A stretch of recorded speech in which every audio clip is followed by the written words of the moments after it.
Ang video na to ay para sa mga pasahero na uuwi galing Manila papunta Osamis City. Okay, so meron pong promo ang tuko ngayon hanggang April 30 only.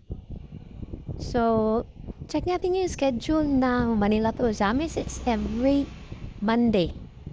So, let's check the promo fare of Manila Osamis for July 22.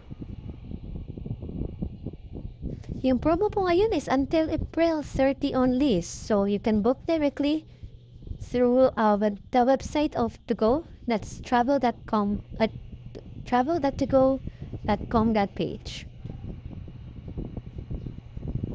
Okay, so maghanap tayo ng murang pamasahe for Manila to Osamis na biyahe.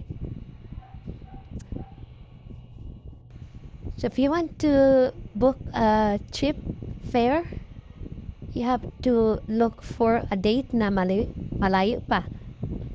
Example is August, July, September, or November. Okay, so meron pong promo ang ToGo sa mga months na yan. Example this sa Manila Osamis August 19. Ang pamasahe niya is only for mega accommodation. It's 1,454 only. So, all in na po yan. Yan lang po ang babayaran nyo pag nag-book kayo sa website ng ToGo. Okay, so maghanap tayo ng ibang date kasi yung promo po is hindi po lahat ng date ay same ang pamasahe. So, selected dates na po yung promo. So, usually, andun, ang promo is andun po sa pinaka malayo na yun date. Example, July 29. Okay. Let's check July 29. Ang pinakamura is Mega Value Accommodation. Mega Value Accommodation is aircon economy. So, aircon na po yan. It's only 1,454. Manila Osamis for July. Okay. So, again, hindi po lahat ng date ay the same ang pamasahe. Maghahanap lang po tayo ng mura.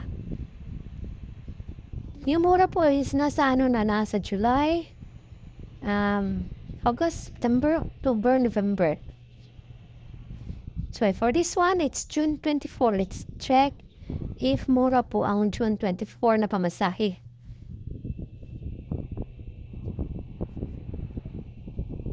For June 24, it's hindi po siya mura.